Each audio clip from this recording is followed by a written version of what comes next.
आंतरराष्ट्रीय योग दिनाच्या उत्साहात संपन्न निरोगी आरोग्यासाठी योग. पद्मशाली शिक्षण संस्था संचलित रारा बुर्ला प्राथमिक शाळा सोलापूर आज आंतरराष्ट्रीय योग दिवस मोठ्या उत्साहात साजरा करण्यात आला.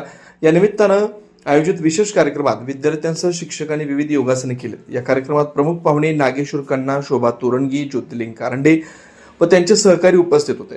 कार्यक्रमाचे अध्यक्ष मंजुळा कुडकेल यांच्या नेतृत्वाखाली पार पाडण्यात आला. योग प्रशिक्षकांनी उपस्थित सर्वांना ताडासन, वृक्षासन, अनुलोम विलोम आणि भ्रामरी यांसारखी सोपी आणि महत्वाची आसनं व प्राणायाम करायला शिकवलं. यावेळी योगासनांमुळे शरीराला होणारे फायदे आणि मानसिक ताणतणाव कमी होण्याचे महत्त्व विशद करण्यात आलं. कार्यक्रमाच्या शेवटी मुख्याध्यापकांनी विद्यार्थ्यांना दररोज योगासन करावीत असं मार्गदर्शन करण्यात आलं. अध्यक्ष सूचना कविता कैरमकोंडे यांनी केलं. यास अनुमोदन संगीता आकेन यांनी केलं. कार्यक्रमाचं सूत्रसंचालन ममता दासरी यांनी केलं, तर आभार प्रदर्शन सुजाता जाधव यांनी मांडले. सर्व शिक्षक आणि शिक्षकेतर कर्मचाऱ्यांच्या सहभागामुळे हा योग दिन सोलापुरात अतिशय यशस्वीरित्या पार पडला.